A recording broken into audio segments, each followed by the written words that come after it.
60 days ago I decided to team up with my buddy Joseph to start creating my brand new game on Steam, Potion Shop Simulator. Potion Shop Simulator is a first-person potion brewing game where it's your responsibility to run a successful potion shop in a village occupied with monsters. Learn all of their preferences, earning positive reputation through successful sales, and level up by getting XP from various actions. And it's actually releasing on Steam for early access soon, so make sure to go on wishlist. My name is Popsy, and today I want to walk you through what 60 days of developing a multiplayer game looks like from behind the scenes. So without further ado, let's get into today's video. To start things off, let's quickly go over the premise of the game itself. The storyline is that you've recently been exiled from the human race and you find yourself living in a village of monsters who mainly come out during the night. During the morning and daytime, you methodically prepare potions, take care of your plants, stock the shelves, and mostly focus on general upkeep. And during the evening and nighttime, you run and sell the potions from your shop. Making successful sales in the game is how you start to level up, gain progression, upgrade your shop, and continue generally progressing through the game. Potion Shop Simulator takes its inspiration from many different places, namely games like Potionomics and Wheat Shop 3. The very fun and cartoony atmospheres these games provide is exactly what we were aiming to create, while also making sure to add things that would make it very distinct.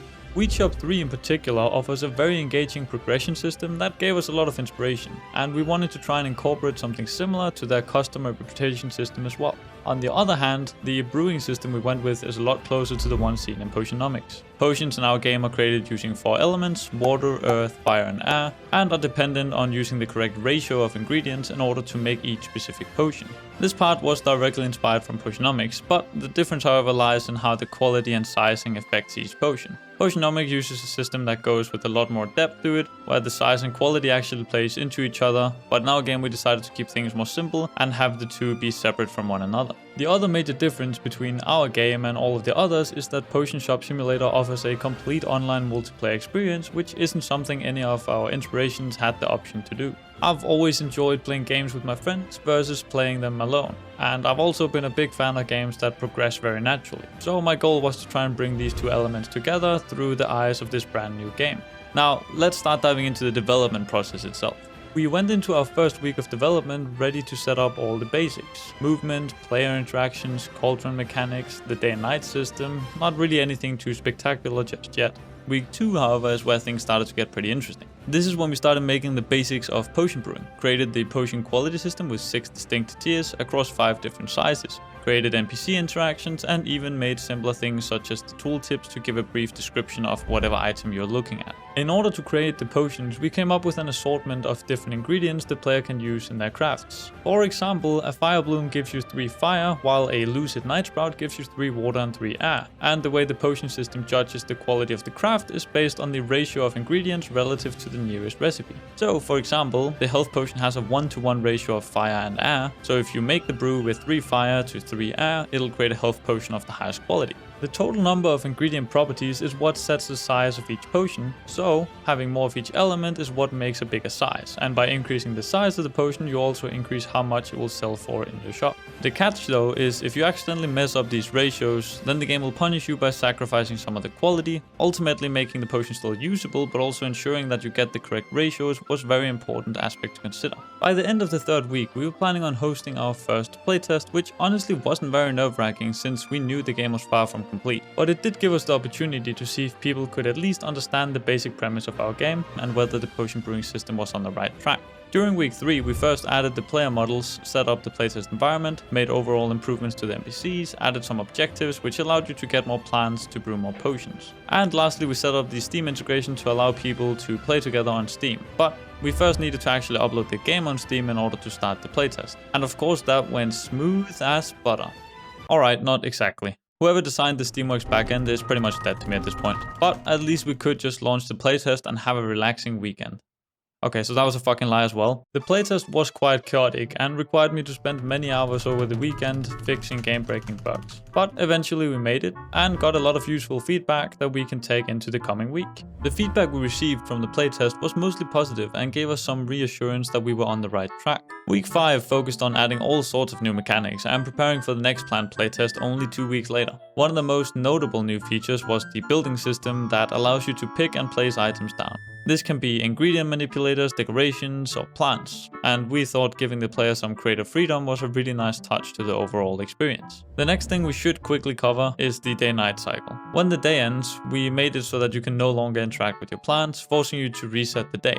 Or so we thought. We noticed that the players started hoarding the plants during the day, so when the day ended they would have a massive stockpile of ingredients they could use at any time. So in order to counter the creative minds of the playtesters, we introduced a withering system to each of the ingredients, meaning they start to go bad over time and become less potent as time moves forward. This was why we also built the NPC preference system. This allows us to give each NPC distinct potions that they enjoy, and by the player giving them their potions of choice, the player is able to earn reputation, allowing for more customers to start coming in.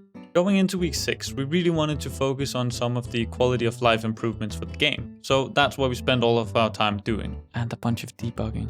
For starters, we added a possible interactions display at the bottom right so that the players can easily identify the interactions available to them. We also added a bunch of improvements to the overall gameplay loop as well. We added a traveling merchant who will visit your town from time to time, giving the player an opportunity to access very unique items, and the further you are in the objective progression of the game, the more items the merchant will have available for you. Of course, a bunch of internal testing and debugging was also in place before starting the playtest once again. And this time, uploading to Steam was actually very smooth. And yeah, for once this playtest actually went pretty well functionally. Only some minor debugging having to be done to keep the playtest running smoothly. By week 7 we started to feel like the game was lacking any personality. Right now it was feeling a little too generic, so we needed something unique. We looked at a lot of options and ended up settling with the idea of non-human customers. We spent quite a while figuring out the visual style of the game, and initially we wanted to embrace a style that resembled Skyrim, essentially going with low poly but still high quality textures to hit a similar aesthetic.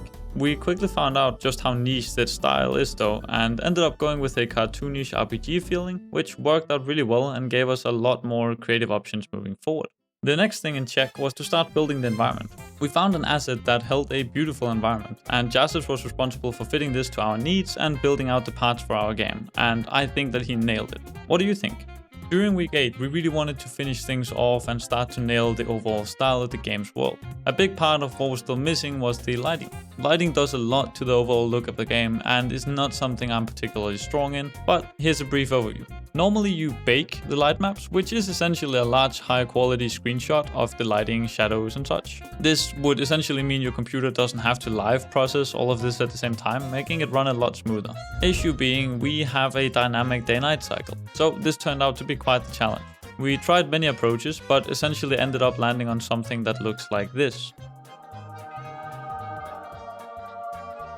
At the same time of working on all the lighting, we also started improving the entire village to work with NPCs. Essentially, NPCs are gods of speedrunning, as they will only ever take the most optimal path.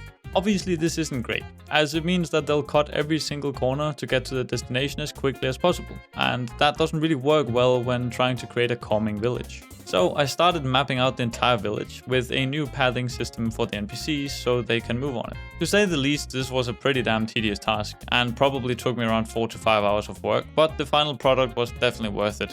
Week 9 was where we really started putting our attention towards the overall gameplay. So far our focus had been on making single mechanics work, but now we need it all to come together in one coherent experience. This is why we added the player's reputation and shop level. Reputation would be a dynamic parameter depending on the customer's satisfaction. A higher reputation would give you more customers, while overall XP and leveling up would act as the safe progress of the game, essentially unlocking you more shops, more items, a bunch of upgrades, ingredient modifiers and much more, which you can all buy with the gold you earn from running your shop. And I think you can quickly get an idea of how many systems are at play here, but essentially the planning has to revolve around the 3 means of progress: gold, level and reputation. It was also during week 9 we added more general improvements, such as upgrading the UI, implementing saving and loading that functions with multiplayer, opening and closing time of merchants and much more. Week 10 was the final week before our biggest playtest yet.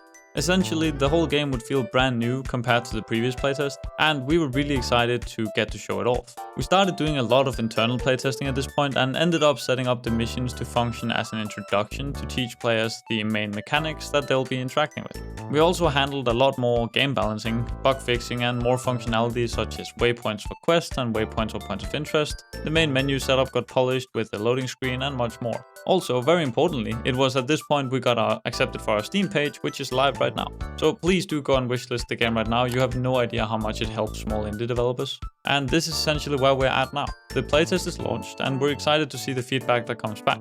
The game is not done yet, but with an optimistic release date of, well, next month, we're very excited to see how much work the playtesters see we have ahead of us. There is a lot more functionality planned for release, and essentially a lot of it is functionally done, but needs to be built out with the content. So we excluded it from the playtest. There are a lot of parts of game development which you just don't see. Just as an example, a bunch of points are running on the screen right now. This is stuff that's been done and mostly not mentioned in the video. Also, it has taken weeks of work to plan out progression, potions, recipes, ingredients, ingredient manipulators, customers, NPCs. This stuff takes time, and game development is by no means easy, so a video like this can make it seem very simple, but my god, is there a lot going on behind the scenes. So please do remember to support your indie game developers. We're trying to do the best to create awesome experiences for you, and I just hope that you enjoy the game and you enjoyed the video enough at least to leave a like, comment, and subscribe. And I just hope that you have a wonderful day.